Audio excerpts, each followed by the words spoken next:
Welcome to BookJuice. Whether you're doing dishes, sitting in traffic, or just trying to untangle the knot in your chest that's been there for years, this reflection is for you. Because some of us don't just carry heartbreak, we carry rules we wrote during heartbreak, and sometimes those rules keep us from ever being loved the way we actually need. If you're the kind of person who wants more than just surface talk, someone who needs reflections that shake you, then steady you, go ahead and subscribe. We do this for the ones on the go who still want to grow. Ugly Love isn't a feel-good romance. It's the kind of love story that whispers more than it shouts. It's about the things we don't say and what silence starts to cost us over time.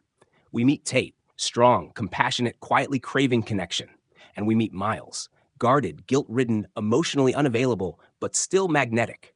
They set rules, no love, no expectations, no complications. But let's be honest. When has love ever followed rules? You ever try to love someone who's still buried under their own grief?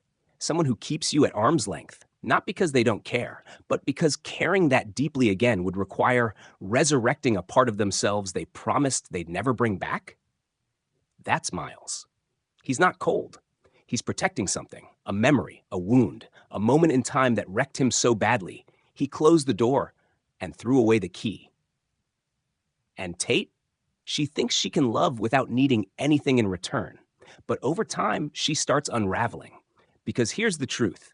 You can't sustain a connection built entirely on emotional crumbs, not when you're starving. It's not the pain that's hard to deal with. It's the love that made it painful.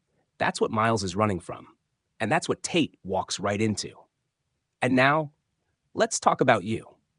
Where in your life have you settled for connection without safety? Where have you confused someone's availability with their ability to show up fully?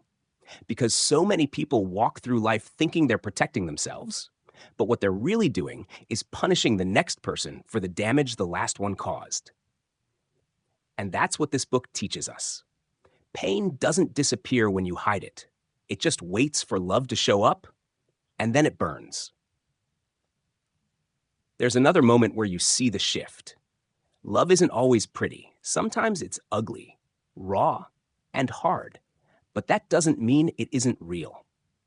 And that's when you realize this story isn't about perfect love. It's about courageous love.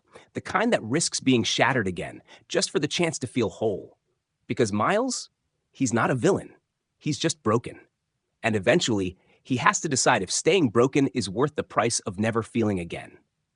If you have to shrink to keep someone, you'll eventually disappear. And yes, we say it out loud, because it matters. So now I ask you, with no judgment, just love, who are you loving with your eyes wide shut?